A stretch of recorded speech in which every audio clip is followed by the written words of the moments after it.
nosotros no aceptaremos la exclusión de nuestro pueblo de ese derecho.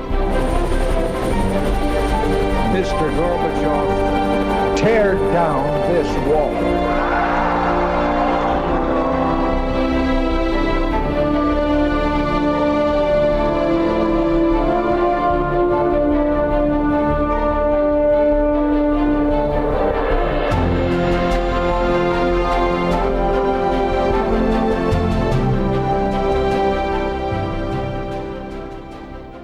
Muy buenas noches, señoras y señores, bienvenidos a Tiempos Modernos. Entre 1915 y comienzos de los años 20 se produjo una feroz persecución del pueblo armenio por parte de las autoridades otomanas. En torno a 1,5 millones de armenios fueron exterminados por medios que incluyeron desde fusilamientos hasta marchas forzadas. El propósito de las autoridades era el de construir un Estado homogéneo a partir de un proceso de limpieza étnica que también afectó a otras minorías cristianas como los griegos y los asirios. Fue así.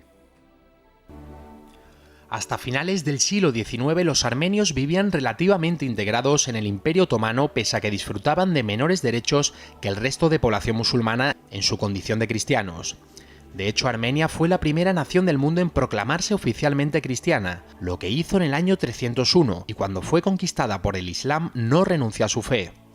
Pero después de 1878, tras perder los turcos la guerra contra Rusia, que propició la independencia de Rumanía, Serbia, Bulgaria y Montenegro, las minorías musulmanas abandonaron aquella región y se instalaron en Anatolia. Los armenios, en 1894, comenzaron a solicitar al gobierno que cumpliese los acuerdos que había firmado con las potencias europeas a raíz del Congreso de Berlín, tras la derrota a manos de Rusia, que incluían el respeto por las minorías no musulmanas. Aquello desencadenó una represión feroz por parte del sultán Abdul Hamid II, que no dudó en liquidar a unos 300.000 armenios, no pocos de ellos muertos a manos de los kurdos. Cuando estalló la Primera Guerra Mundial, el gobierno de Estambul estaba en manos de los jóvenes turcos, una facción nacionalista que pretendía revitalizar Turquía construyendo una nación étnica y culturalmente homogénea, lo que implicaba la discriminación de las minorías cristianas.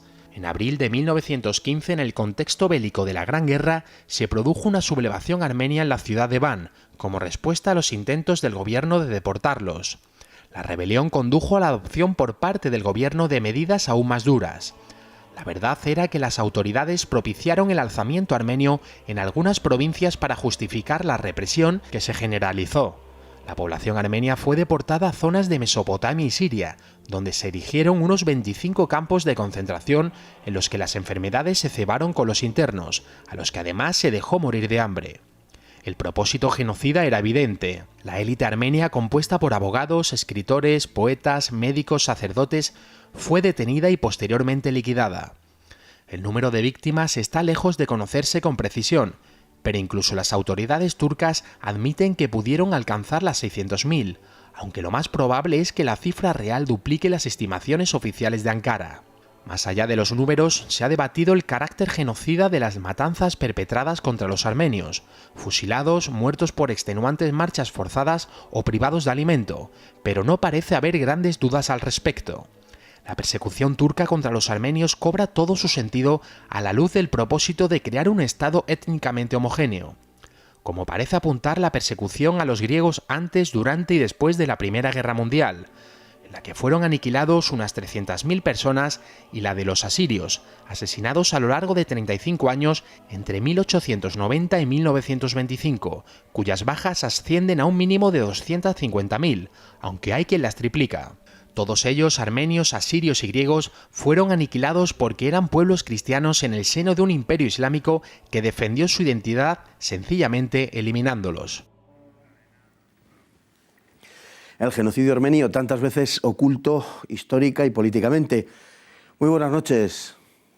¿Cómo estamos? Para hablar del genocidio armenio tenemos a don Ricardo Ruiz de la Serna, investigador del Instituto CEO de Estudios Históricos, que se ocupa de estos temas, de algunos otros de los que también es especialista, pero concretamente de esta parte del mundo. Muy buenas noches. Buenas noches, Fernando. Bueno, estamos hablando de Armenia, que realmente dista de ser una nación, es uno de esos pueblos que no... Un Estado, quiero decir, es uno de esos pueblos que no han tenido Estado, que han tenido Estado solo en una parte de su pueblo, de su nación. hay una parte de Armenia en Rusia, realmente el estado que hoy conocemos como Armenia es la parte que estaba antes en la Unión Soviética, hay otra Armenia turca históricamente, como también estuvo en el pasado dividida entre romanos, persas, en fin, es la historia de una división casi permanente. Podríamos formularlo así. Armenia es una nación histórica, de hecho es la primera nación que se convierte al cristianismo en el año 301, pero no siempre tuvo un estado. Tuvo un estado importantísimo en la antigüedad, que se prolongó hasta la Edad Media, la Armenia de Cilicia, pero después, con la invasión otomana, los armenios quedaron como una de las nacionalidades dentro del Imperio Otomano. Lo que pasa es que también en esto hubo periodos. Al comienzo, las comunidades armenias florecieron en el Imperio Otomano. La comunidad armenia, por ejemplo, de Estambul, Constantinopla antiguamente, era una de las comunidades más importantes y llegaron a acceder a puestos de gran relevancia en el imperio. Lo que ocurre es que a partir del siglo XIX comienza a haber una cuestión armenia en el Imperio Otomano. Al mismo tiempo que el Imperio Otomano comienza en un proceso de debilidad creciente y finalmente terminará con el nombre del enfermo de Europa, va a haber una cuestión cristiana y dentro de la cuestión cristiana una cuestión armenia. La cuestión cristiana afectará, como bien contabais en el vídeo, a los griegos, a los asirios, todos ellos cristianos, y la cuestión armenia afectará a los armenios, que a su vez han ido organizándose. Cuando el Imperio Otomano comienza a perder las guerras, fundamentalmente contra el Imperio Ruso, pero también contra otros, se produce el proceso de la independencia griega, por ejemplo, en 1820, muy importante, sí. La sublevación serbia, que ganan primero un Estado autónomo y después un Estado independiente, los armenios comienzan a reivindicar un estatuto propio dentro del Imperio Otomano. Esto es lo que termina llevando a ese enfrentamiento creciente, el sentimiento de discriminación, de postración, de injusticia, por una parte, y la incapacidad del Imperio Otomano de lidiar con una reivindicación que en aquel momento se consideraba justa.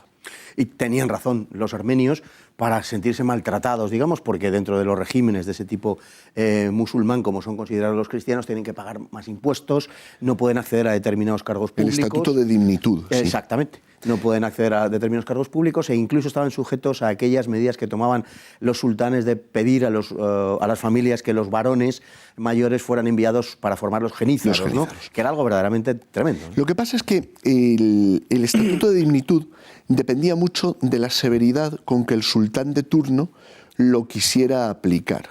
Y a finales del 19 el sultán era Abdülhamid. Y Abdülhamid era durísimo. De hecho, el genocidio armenio, una de las cuestiones más debatidas, es cuándo empieza. ¿Cómo se marca el camino que conduce al genocidio? En 1894-96, las llamadas masacres hamidianas, exacto. O el año 1909, las llamadas vísperas de Cilicia, las matanzas en Cilicia, en la Armenia occidental, o finalmente el 24 de abril de 1915, con la detención masiva de los intelectuales de la llamada inteligencia armenia en Estambul, donde hay escritores, periodistas, poetas. Insisto, es difícil entender la magnitud del sufrimiento del pueblo armenio sin entender cómo eran esas comunidades armenias, que tenían colegios, que tenían editoriales, que tenían periódicos, que tenían coros. La cultura armenia tiene una tradición coral formidable. Esto comienza a destruirse de forma sistemática a partir del 24 de abril de 1915. Que viene este ciclo que también se describía en el vídeo de detenciones, fusilamientos, por ejemplo, de los soldados armenios del ejército otomano a los que se desarma y a los que se fusila, detenciones, traslados forzosos de población a través de los desiertos de Siria. Entonces, ¿cuándo comienza ese camino? Probablemente comenzó cuando en el Imperio Otomano se trató de reconstruir o de relanzar el proyecto sobre una base doble. Por una parte, la identidad islámica del imperio, que alienaba a las minorías no islámicas que hasta entonces habían sido leales al sultán, o si comienza con la ideología de los jóvenes turcos y el panturanismo, la idea de que la base del imperio tiene que ser étnica turca. Claro, comienza, bueno, una de las acusaciones que les hacen a los armenios, que además es falsa, es la de no haber sido leales al ejército en la lucha contra los rusos, cuando realmente unas semanas antes habían sido felicitados públicamente por el gobierno de los jóvenes turcos, precisamente por su lealtad y por su valor en el combate, ¿no? Pero la pregunta sería, ¿verdaderamente podemos establecer, y esto nos conduce directamente a la cuestión del genocidio, podemos establecer que hay un propósito de homogeneización homogenización étnica y cultural por parte del gobierno de los jóvenes turcos, y esa es la razón por la cual se aniquilan a esas culturas. Que el propósito de homogeneidad existía es claro. Lo que ocurre es que los armenios no lo vieron desde el comienzo. De hecho, cuando se produce la revolución de los jóvenes turcos, hay una parte, sobre todo de la juventud armenia, que trata de subirse al proceso, porque ven a los jóvenes turcos como la modernidad que estaban esperando. Transcurren unos meses, es evidente que este proyecto es un proyecto en el que los armenios no pueden tener una participación, porque es cierto que es un proyecto de homogeneidad, y el debate es cómo se va a resolver la cuestión armenia. Finalmente, no solo los jóvenes turcos, sino en particular los tres pashas, ¿no? Enver, Talat y Cemal Pasha, el ministro del Interior, el ministro de la Guerra y el ministro de Marina o de la Armada, resuelven acabar con los armenios, resolver la cuestión armenia mediante un plan preconcebido. El único punto en el que todavía podemos tener cierta discusión es en qué momento se resuelve acabar con los armenios. Insisto, si es 1894 o 1896, las matanzas hamidianas, o si es ya en el año 1915 y en los años posteriores. Pero que el proyecto de homogeneidad existía era claro. De hecho, rebasa incluso la nación armenia, es decir, afecta también a los griegos y afecta también a los asirios. Por supuesto. Prácticamente por igual, aunque no en las cifras, pero sí en cuanto a su encaje en los planes de homogenización. Fíjate hasta qué punto, Fernando, se dio este elemento, que el gran mufti de la Meca, el gobernador de los santos lugares, dicta una orden para que los árabes ayuden en lo que puedan a los armenios, porque los árabes también se sentían alienados de ese proyecto imperial. Y buena parte del esfuerzo de Lorenz en la península de Arabia radica precisamente en mover a los árabes a la rebelión frente a un proyecto que sienten ajeno, que es el proyecto otomano, que no se había dado así en el pasado. Es decir, el imperio otomano podría haber tenido otra evolución, pero no la tuvo.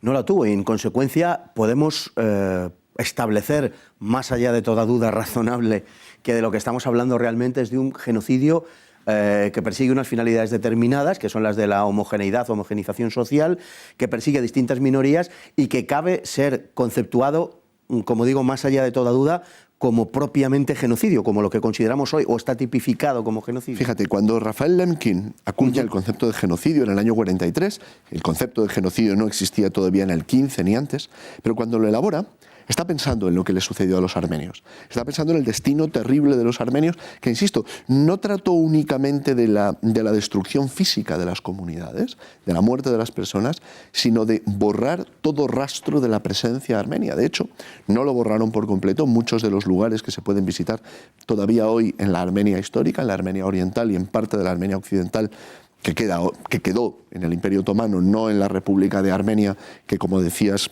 terminó incorporada a la Unión Soviética. Digo que muchos de estos lugares, los lugares que quedan, no tienen más vestigio de la presencia armenia. Queda una pequeña comunidad armenia todavía viviendo en Turquía, una comunidad importante desde el punto de vista intelectual, etcétera, muy alejada en algunos aspectos de la comunidad armenia, tanto de la República de Armenia como de las comunidades del exilio.